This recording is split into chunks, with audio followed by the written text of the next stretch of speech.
Bueno, lo primero de todo, aparte de la introducción que me acabas de hacer, es que este trabajo lo he desarrollado con otros compañeros de la Politécnica de Valencia, Antonio y Damián.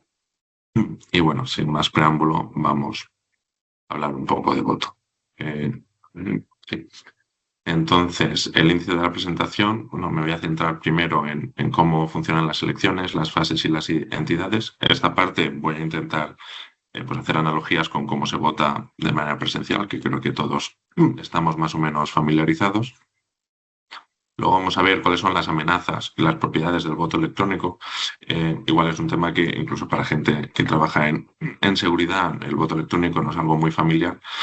Sin embargo, es como un caso de estudio muy interesante a nivel de seguridad por el tipo de amenazas y las propiedades. O sea, en un sistema de voto, cualquier cosa que salga mal, pues va a tener unas consecuencias muy grandes y se compone de muchas entidades. Esto lo veremos. Luego voy a comentar la solución basada en papeletas distribuidas que hemos desarrollado. Vamos a hablar de resolución de disputas, que es también un nuevo tipo de escenario que igual hace unos años en la comunidad de voto electrónico no se tenía muy en mente. Nos centraremos también en escenarios donde hay coerción y donde las autoridades pues, no son de fiar, son desconfiables. Y por último comentaremos la amenaza post-quantum, que también tiene implicaciones en este ámbito. Entonces, si os parece, vamos a empezar con lo que serían las elecciones y sus fases y las entidades. Entonces aquí tenemos un escenario donde hay pues, un votante, tenemos uy, se me ha borrado una letra, el censo, una autoridad que se encarga de gestionar lo que sería el acceso al voto y la urna. Como ya he dicho, pensad en una analogía cómo funcionarían unas elecciones de papel normal. Entonces, el votante lo que va a hacer es trasladar su dirección de voto a la papeleta y va a utilizar un sobre para ocultar esa dirección de voto cuando vaya pues, a votar. Esa sería la fase de la construcción de la papeleta. En la fase de la identificación y certificación, ese votante pues, se identifica como miembro del censo y esa autoridad pues, puede comprobar que en efecto ese votante puede votar y eso es lo que permite al votante pues, depositar su voto en la urna. Entonces, varios votantes pues, harían eso durante el periodo que dure las elecciones y luego al final tendríamos una fase de escrutinio, donde una autoridad se encarga de obtener todas esas papeletas, bueno, dentro de los sobres, podría acceder al contenido en su interior y elaborar los resultados de las elecciones. Estos serían, pues eso, unas elecciones, sus fases y entidades, tal cual pues, podemos estar más familiarizados. Entonces, ¿cuáles son las amenazas cuando pensamos en voto electrónico en cuanto a ejecutar unas elecciones con dispositivos móviles o ordenadores en lugar de con papeletas de papel? Pues la principal amenaza sería la manipulación electoral y algunos de los escenarios que podemos pensar serían, uno, que hay más votos en el resultado que votantes han votado. Esto puede ser pues, que los votantes han votado más de una vez y ahí los culpables serían o bien votantes que de alguna manera se han saltado algún tipo de control o que las autoridades les han dejado votar más de una vez. Luego también tendríamos el escenario en que personas que no están en el censo votan. Eso también haría que hubieran más votos en el resultado de los votantes y ahí serían cualquiera de las autoridades, la del voto o la del escrutinio, la que sería como la culpable de este problema. O bien la autoridad de voto ha dejado votar a alguien que no estaba o la autoridad de recuento ha incluido papeletas sin haber pasado por esa fase previa. Y en general se podrían modificar los resultados si de alguna manera el proceso de recuento no es público, la autoridad podría directamente pues, cambiar el resultado a lo que quisiera. También pueden haber casos en los que hay menos votos. Por ejemplo, ciertos votantes se les bloquea. Se les puede bloquear al inicio de las elecciones y no se les permite depositar la papeleta. O la autoridad de recuento, si es capaz de identificar ciertas papeletas, pues podría hacer ese ataque. Luego también se podrían destruir papeletas de manera aleatoria o si se sabe cuál es el contenido, se podría hacer. La combinación de este tipo de ataques serían que los votos concuerdan el número, pero se han cambiado los votos. Esa sería una amenaza que podría ejecutar también varias de las autoridades. Y aunque digamos, se centra en el resultado y en que la integridad del resultado se mantiene, también tendríamos otros tipos de amenazas. Por ejemplo, la compra de voluntades. Aunque el número de votantes y el resultado concuerde, pues no queremos que se pueda comprar el voto o que alguien coaccione a un votante a que vote de cierta manera. Eso sería otra amenazas que también tenemos que ver. Y el riesgo es tanto externo como interno. Puede ser una de estas entidades o puede ser el atacante de alguien que no es ninguna autoridad ni nada, pero que está coaccionando a ciertos votantes. Entonces, como veis, sistemas de voto electrónico no solamente es un canal de comunicación donde se puede atacar, sino que es un sistema donde hay muchas piezas móviles y muchos objetivos para los atacantes. Entonces, de estas amenazas, la comunidad científica ha empezado a identificar cuáles son las propiedades que de alguna manera, consiguiendo dichas propiedades, nos protegemos de estas amenazas. Pues una sería el secreto del voto. Si el voto es secreto, si no se sabe lo que yo he votado, pues aunque me quieran bloquear la autoridad de recuento, por ejemplo, si no sabe cuál de las papeletas es la mía, viendo las papeletas protegidas, pues con eso lo protegeríamos. O el voto anónimo, dadas varias papeletas al final del proceso, si no se es capaz de saber qué es lo que he votado yo, pues también lo protegeríamos. Indistinguibilidad de los votos es una propiedad que nos ayuda a que no se pueda vender el voto. Si no se puede saber, yo no puedo hacerle marcas, lo que sería en un voto, en una papeleta física, no le puedo hacer marcas, la autoridad no puede saber que, este es el voto de esta persona y ha votado cierto.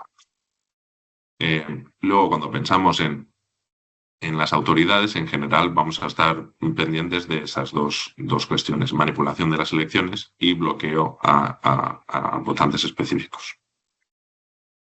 Pero bueno, perdona. Pongo puntos suspensivos porque la lista es enorme de propiedades que tenemos que vigilar en estos sistemas. Entonces aquí tendríamos cuál es nuestra solución, que se basa en secretos compartidos y firmas ciegas, y estos son primitivas criptográficas que son conocidas, y con esta combinación nosotros le hemos dado el nombre de papeletas distribuidas. Ahora os explico mejor cómo funciona para que lo entendáis. Entonces, primero, el esquema de distribución de secretos de Shamir es una primitiva criptográfica, pues, muy antigua, tiene más de 40 años, y en general consiste en un sistema para poder distribuir un secreto. En nuestro caso de voto electrónico tenemos una preferencia de voto C siendo un número entero. O sea, luego que ese número entero sea el partido 1, 2, 3, eso ya es independiente. Y lo que vamos a hacer es esa preferencia del voto la vamos a incluir en la parte independiente de un polinomio, eligiendo de manera aleatoria los componentes del polinomio. Entonces, una vez tenemos ese polinomio, lo que es la papeleta va a ser una serie de puntos explicados dentro de ese polinomio. Entonces, otra vez de manera aleatoria, elegiremos componentes X, calculamos esas componentes X, cuál es la componente Y en ese polinomio, y ese conjunto grande de puntos va a ser lo que sería nuestra papeleta. Una vez tenemos... Una vez tenemos esa papeleta, lo que vamos a hacer es dividirla en diferentes fragmentos. Estos fragmentos al final van a ser subconjuntos de esos puntos. De manera que solamente viendo un solo conjunto de puntos yo no puedo adivinar cuál era el polinomio que los ha generado de manera previa. Sin embargo, si tengo todos los fragmentos, pues los puedo combinar y tendré suficientes puntos, pues, para hacer una interpolación de Lagrange, reconstruir ese polinomio, y una vez tengo el polinomio sabría cuál era la dirección de voto. Entonces aquí hemos utilizado una primitiva que existía, pues ya he dicho, desde hace muchos años, para distribuir y de alguna manera proteger la dirección de voto al dividirlo en diferentes partes. Entonces este esquema de distribución lo hemos combinado con firmas ciegas. Firmas ciegas es también un sistema, una primitiva criptográfica conocida en la comunidad, en la que el votante va a coger en este caso ya os he adivinado que eran puntos, pero la firma ciega puede utilizarse para otro tipo de información, en la que la va a enmascarar utilizando la clave pública de la autoridad. Entonces yo cojo mi información que quiero que se me firme de manera ciega y la voy a enmascarar.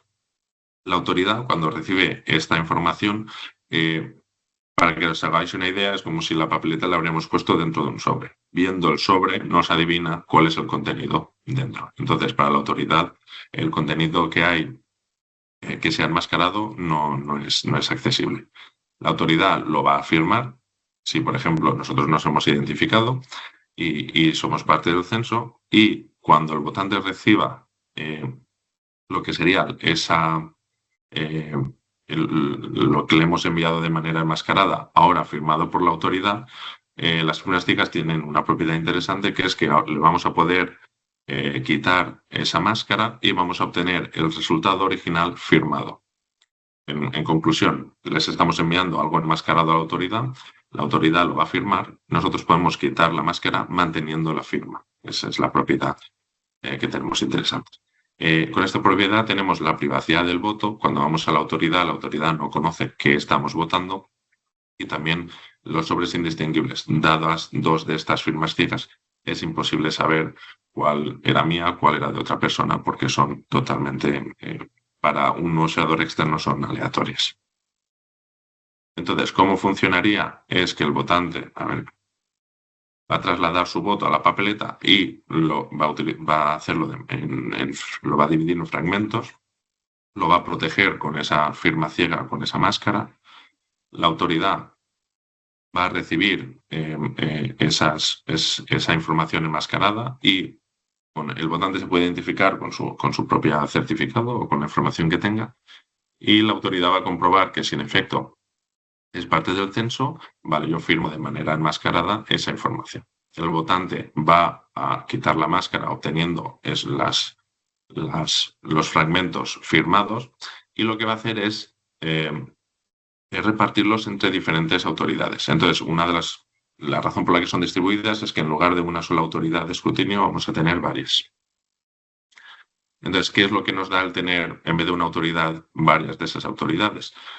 Bueno, el secreto del escrutinio es que hasta que solamente viendo uno de los fragmentos las autoridades no saben cuál es el contenido, entonces hasta que no se acaben las elecciones y lo pongan en común, no lo van a poder reconstruir. Que eso sería, pues, lo que hemos explicado antes, la interpolación del polinomio.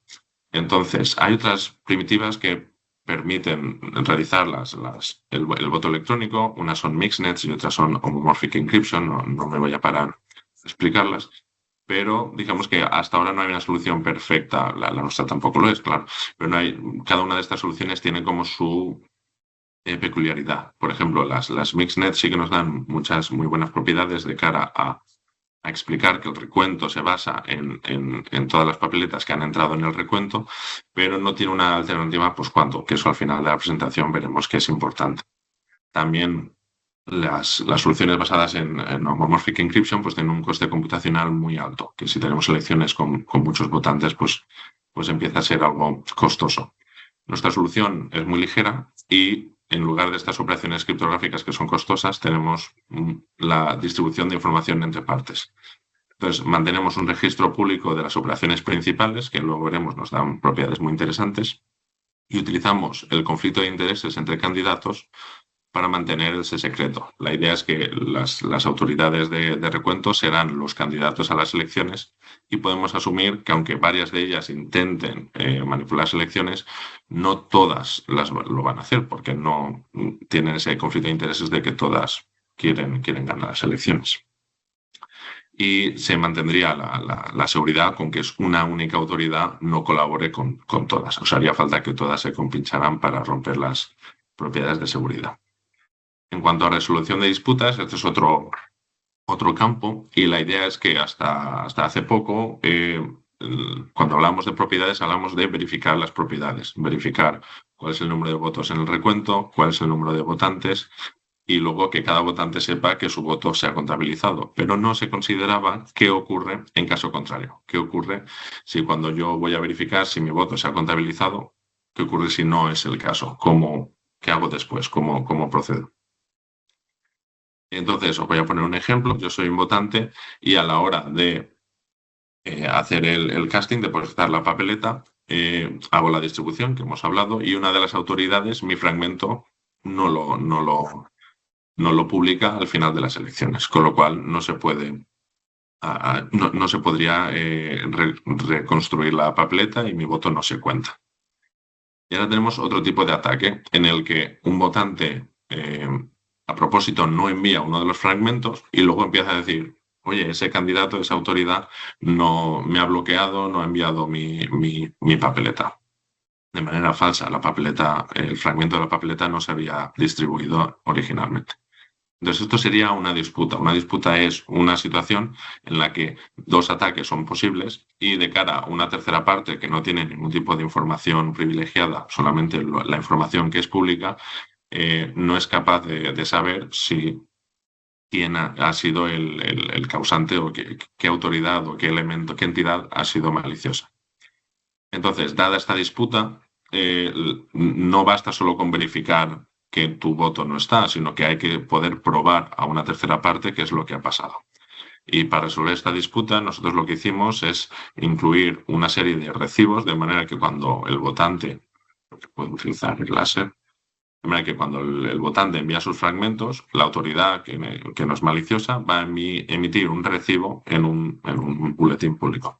La gracia de esto es que el recibo no contiene ningún tipo de información secreta, pero obliga a la autoridad a luego hacerse cargo de que ese recibo sea publicado. Yo no puedo emitir el recibo y luego decir que no había recibido dicho punto. Si eso sucede, habría evidencia pública de que esa autoridad está bloqueando una papeleta. Y el votante es capaz de identificar si una de las autoridades no emite dicho certificado y puede enviar ese fragmento a cualquiera de las otras autoridades, de manera que aunque me intenten bloquear, yo sigo pudiendo votar. Entonces ya explica lo que era la resolución de disputas. Y luego en cuanto a lo que sería lo importante de la individual accountability sería identificar al culpable. En nuestro caso tenemos varias entidades, pues sería que identificar cuál de ellas lo ha hecho. Esto sería una comparativa con otros sistemas de voto. Y luego el cache timeliness es otra propiedad que, por ejemplo, otros protocolos no tienen, que es que cuando se produce el bloqueo se puede detectar durante la elección y el votante se recupera. Entonces, en concreto, la disputa que os he explicado, nosotros somos los únicos que tenemos, como todas las propiedades, otro protocolo TEMIS. El problema que tiene es que en algunos casos no es capaz de identificar, sabe que se ha producido, pero no sabe identificar cuál de las autoridades y se hace a posteriori. Sería, después de las elecciones, se es capaz de identificar el problema, pero el votante ya pierde su opción de voto.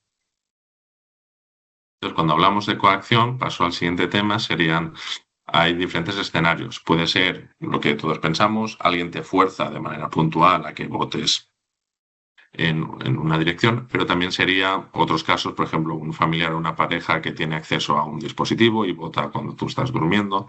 Otros tipos de lo que se llama soft coercion, que serían, por ejemplo, presionar para que votes en frente de tu jefe o que toda la familia vote junta. Igual hay una persona de la familia que no vota como el resto. Hay diferentes escenarios. Entonces, la manera de resistir esta coacción hay diversas. La que nosotros nos hemos centrado es la de revotar, que es bastante popular. Y la idea es que se puede votar varias veces, de manera que si yo tengo coacción en un momento en concreto, puedo de manera posterior pues, votar de otra manera.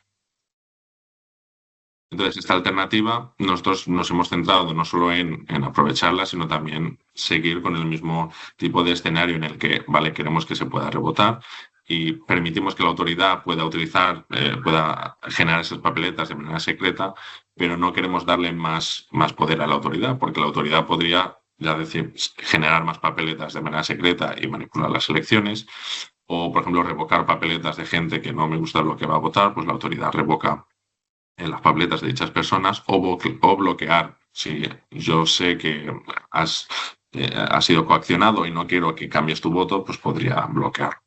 Para eso tenemos un modo de revocación público y privado. El modo privado es directamente el votante envía su revocación a la autoridad, nadie se entera. La autoridad, si el votante pues envía toda la información de su voto original y el voto nuevo, pues directamente le da su voto nuevo y ya estaría. el modo público, esto sucede enviándolo todo a un boletín público en vez de una comunicación privada, de manera que todo el mundo sabe que se ha ejecutado esa revocación. Esto previene que la autoridad, por ejemplo, pueda bloquear a un votante en concreto. Y eh,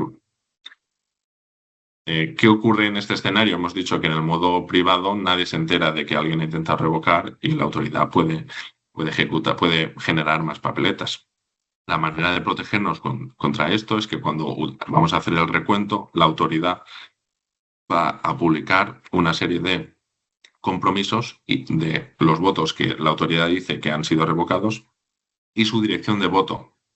En este caso, solamente si el votante se ha querido revocar y le ha enviado todos sus secretos, todos los fragmentos, la autoridad va a conocer esta información. Y entonces aquí sería una especie de juego dinámico en el que las autoridades pueden ir seleccionando ciertos de estos compromisos y la autoridad tiene que desvelar que en efecto para ese compromiso tenía todos los secretos. Entonces, simplemente haciendo esto un par de iteraciones, no hace falta desvelar toda la información, se podría comprobar que en efecto la autoridad no está manipulando los resultados.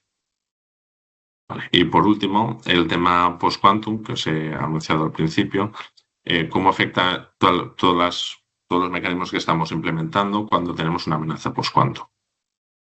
Pues, por un lado, tenemos que la Unión Europea, o si queremos pensar cómo de realista es esta amenaza, pues la Unión Europea ya ha dicho que para el 2030, me parece, toda la infraestructura crítica tendría que ser resistente a ataques post-quantum. Sí, 2030, ahí está. Y bueno, tenemos diferentes estimaciones también del NIST de Estados Unidos. Y esto va a ser un problema para protocolos que tienen muchas primitivas criptográficas. De hecho, Google y Cloudflare ya han anunciado recientemente que para el 2029 ya quieren tener todas sus operaciones que sean post-quantum resistant.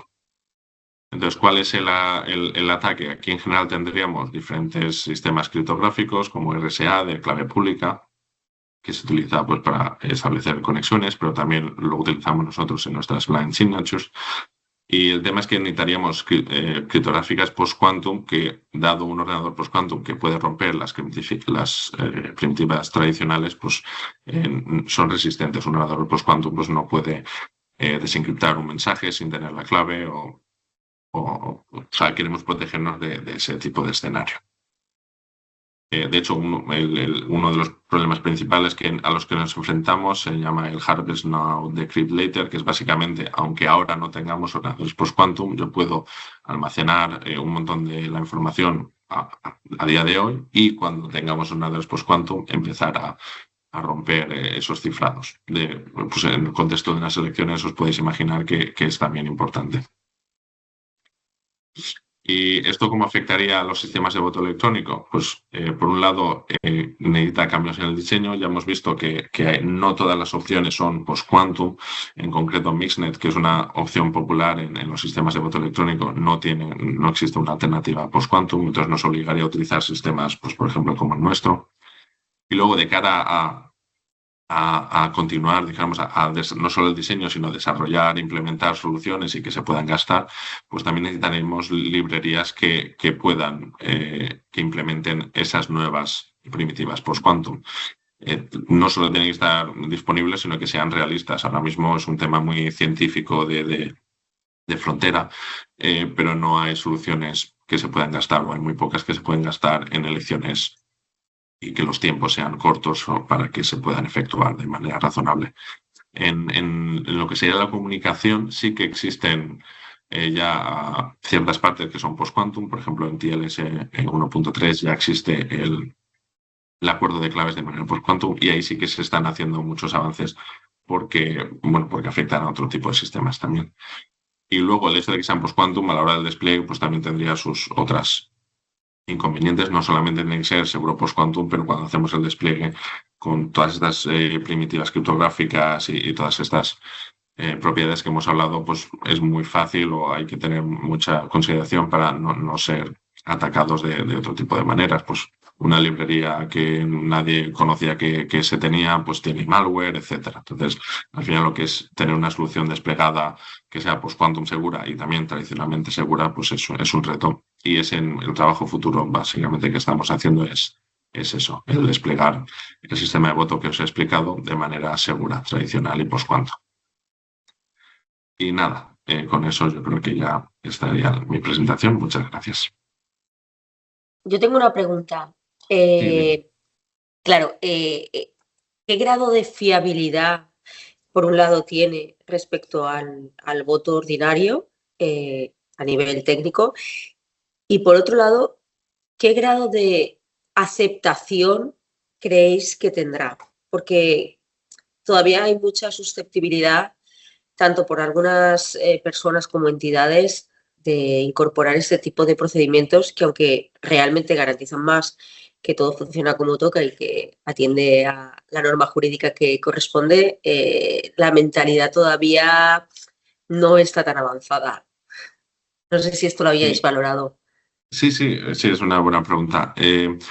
Por un lado, sobre las garantías que esto ofrece frente al voto tradicional, es una pregunta, pues eso, la típica pregunta que siempre nos hacemos.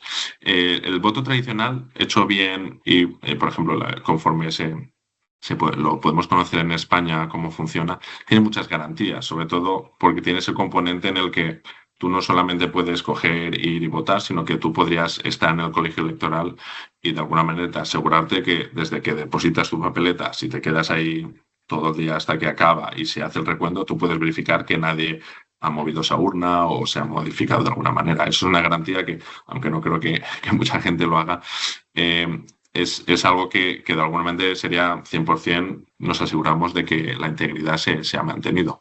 Entonces, trasladarlo eso a nivel electrónico es complicado. Pero por otro lado, en el voto electrónico sí que tenemos otro tipo de garantías. No solo es la facilidad de poder votar sin ir, sin desplazarte, pero por ejemplo, yo solo tengo en el voto tradicional la seguridad de que mi voto sea contabilizado si estoy ahí. Con ciertas políticas criptográficas yo puedo saber que mi voto se ha contabilizado sin tener que estar presencialmente verificándolo, simplemente porque tengo una clave que nadie más conoce. Entonces, es como otro tipo de garantías. Y ¿cuál es la aceptación? Nosotros nos hemos fijado mucho en qué es lo que está sucediendo en países que sí que tienen voto electrónico o que están iniciándolo. No, por ejemplo, elecciones nacionales, pero también hay países que están haciéndolo en lo que serían comunidades autónomas o en ayuntamientos. Entonces, en Estonia, por ejemplo, llevan haciéndolo, creo que ya llevan igual 15 años o 20 años, y les ha ido bastante bien porque también digamos que todo el gobierno y la sociedad está como muy, muy a favor. Entonces depende mucho de cómo se haga. Hay otros países en los que directamente no tienen elecciones democráticas, pero sí que tienen voto electrónico, porque es también hecho mal, se puede manipular de una manera más eficiente que yendo a los colegios a meter papeletas, ¿no? Entonces depende mucho de cuál es la sociedad que lo está implementando, cómo se implemente y las garantías. En sitios como en Canadá, por ejemplo, ahora están probándolo en muchas regiones, no a nivel nacional, pero en regiones y en ayuntamientos lo están haciendo.